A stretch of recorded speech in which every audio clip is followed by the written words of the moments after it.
السلام علیکم۔ آج ہمارا موضوع ہے کہانی ہے دوستی کا پھل،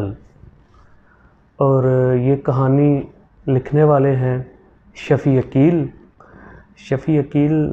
ایک صحافت کا بڑا مشہور نام ہے۔ 1930 میں لاہور میں پیدا ہوئے اور دھرمپورہ سے انہوں نے تعلیم حاصل کی، اور بعد میں یہ صحافت سے منسلک ہوئے تعلیم حاصل کرنے کے بعد، اور کئی رسالوں کی ادارت انہوں نے کی ہے، اور انہوں نے مختلف کہانیاں لکھی ہیں۔ ان کے جو تصانیف بھی ہیں، جیسے پنجابی لوک داستانیں۔ لوک داستان ہوتی کیا ہے کہ ایک ایسی کہانی جس سے کوئی نہ کوئی نتیجہ اخذ کر کے آپ کو سکھایا جاتا ہے، اور حقیقت کے ساتھ اس کا تعلق نہیں ہوتا لوک داستان کا، کہ آپ کو کوئی ایک ایسی بات سکھائی جاتی ہے، کوئی جس کا نتیجہ آپ کو دیا جاتا ہے جو آپ کی زندگی کے لیے بڑی مؤثر ہو۔ تو جس طرح یہ عنوان ہے کہانی کا دوستی کا پھل، اور یہ ان کی جو پنجابی لوک داستانیں ہیں اس کتاب میں سے یہ کہانی لی گئی ہے اور کورس کا حصہ بنائی گئی ہے سال اول کے۔ اسی طرح انہوں نے چینی لوک داستانیں بھی لکھیں، جاپانی لوک داستانیں ان کی کتاب ہے، جاپانی کتھائیں بھی ان کی کتاب ہے، اور پھر ایک مشہور شاعر اور صحافی بھی گزرے ہیں مجید لاہوری، ان کی سوانح عمری بھی انہوں نے لکھی، اس حوالے سے بھی ان کا بڑا اہم کام ہے، اور 2013 میں ان کا شفیع عقیل کا انتقال ہو گیا تھا۔ تو ہم آتے ہیں کہ دوستی کا پھل، یہ اس عنوان سے جو ان کی کہانی کورس کا حصہ ہے اس پر ہم بات کریں گے کہ ایک جنگل میں ایک کبوتروں کا جوڑا رہتا تھا، اور کبوتری نے جب انڈے دیے تو پھر اس کو فکر لاحق ہوئی کہ اس کے انڈے کوئی جانور، کوئی پرندہ کوئی چرا کر نہ لے جائے۔ تو اس نے کبوتر سے کہا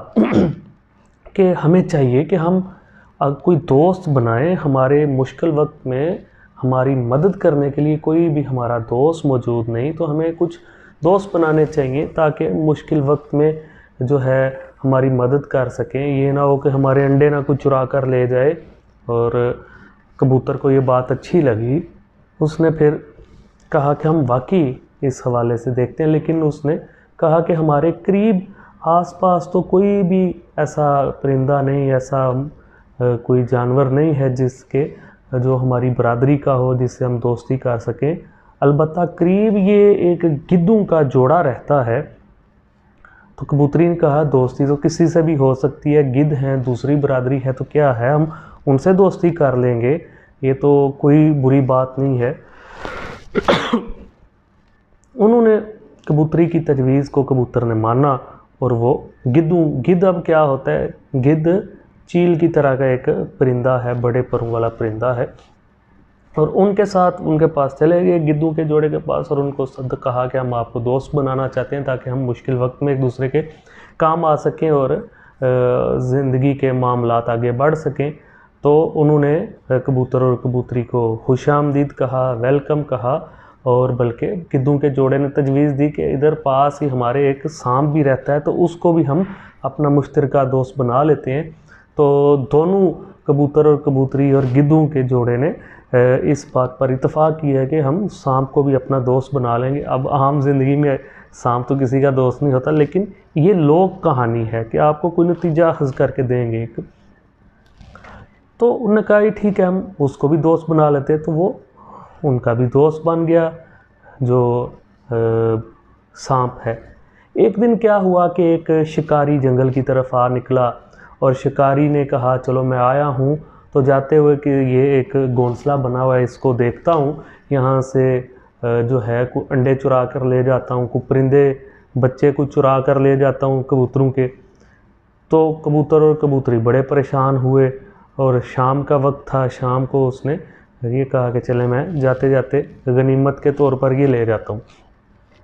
اس نے الاؤ روشن کیا، آگ جلائی، ہلکی سی آگ جلائی تاکہ اس روشنی میں وہ انڈے چرا سکوں۔ کبوتر اور کبوتری بہت پریشان ہوئے، ان پاس قریب ہی ایک دریا بہتا تھا، وہ وہاں اڑ کے گئے اور پروں میں اپنے پانی لا کر پانی لے کر آئے اور آگ بجھا دی۔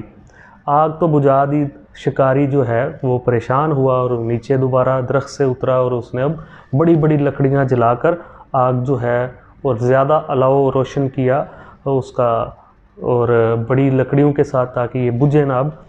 تو وہ اور پریشان ہوئے کبوتر اور کبوتری، اور پھر انہوں نے فیصلہ کیا کہ ہم اپنے دوست جو گدھ ہیں ان کی جو خدمت حاصل کریں گے، ان کو تکلیف دیں گے۔ تو وہ گدھوں کے پاس گئے، گدھوں نے فوراً ان کی جو ہے آواز پر لبیک کہا،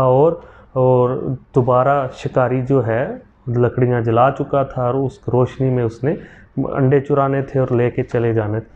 تو وہ چاروں اڑے اور چاروں نے اپنے اپنے پروں میں پانی بھرا، اور آ کر فوراً انہوں نے جلدی سے دوبارہ آگ بجھا دی۔ اور اب شکاری جو ہے کافی پریشان ہوا اس نے، اور وہ تھک چکا تھا،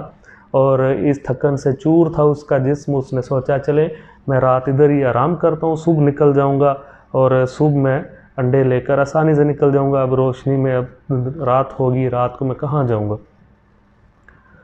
اب اتنے میں ان کو کبوتر اور کبوتری کو معلوم ہو چکا تھا کہ یہ شکاری صبح ہمارے انڈے چرا کر لے جائے گا۔ تو انہوں نے پھر سانپ کی خدمت حاصل کی، سانپ کے پاس گئے چاروں، اور سانپ نے کہا میں بالکل آپ کی دوستی کا حق ادا کروں گا، میں آپ کے ساتھ ہوں۔ تو سانپ صبح ہوتے ہی سانپ ادھر پہنچ گیا، اور سانپ اس درخت کے ساتھ اس نے وہ لگ کے بیٹھ گیا، اپنے آپ کو چکر دے کر وہ ادھر بیٹھ گیا۔ جو ہی شکاری اٹھا اس نے سانپ کو دیکھا تو وہ اس نے دوڑ لگا دی اور بھاگ گیا، اور انڈے چوری کیے بغیر ہی وہ اپنی منزل کی طرف چلا گیا۔ تو یوں انہوں نے تینوں دوستوں نے مل کر ایک دوسرے کی مدد کی، اور سانپ نے ان کے انڈے چوری ہونے سے بچا لیے، اور دشمن کو، شکاری کو اپنے منہ کے بل منہ کی کھانی پڑی۔ تو اس سے اخذ کیا جاتا ہے، طے ہوا کہ دوستی کا یہ پھل ہے کہ دوستی کتنی کارگر اور عام ہوتی ہے، اور دوستی کا مطلب ہی یہ ہے، دوستی کا مقصد ہی یہ ہے کہ مشکل وقت میں ایک دوسرے کے کام آنا۔ تو اسی طرح جو ایک کریکٹرز ادا لے کر آپ کو ایک پوری کہانی کے روپ میں ایک سبق دے دیا گیا ہے کہ دوستی کا کیا پھل ہے۔ دوستی کا ثمر یہ ہے کہ آپ مشکل وقت میں ایک دوسرے کے کام آئیں، لوگوں کے لیے، ایک دوسرے کے لیے آسانیاں پیدا کریں، اور یہی ہمیں سکھایا جاتا ہے کہ دوستی میں آپ ایک دوسرے کے لیے اپنی جان کا نذرانہ بھی پیش کر دیتے ہیں، اور کام آنا ہی اصل زندگی کا مقصد ہے۔ یہی ہے عبادت، یہی دین و ایمان کہ کام آئے دنیا میں انسان کے انسان، یہی ہمارا دین بھی ہے، یہی ہمارا ایمان بھی ہے، اور یہ تھا دوستی کا پھل۔ بہت شکریہ۔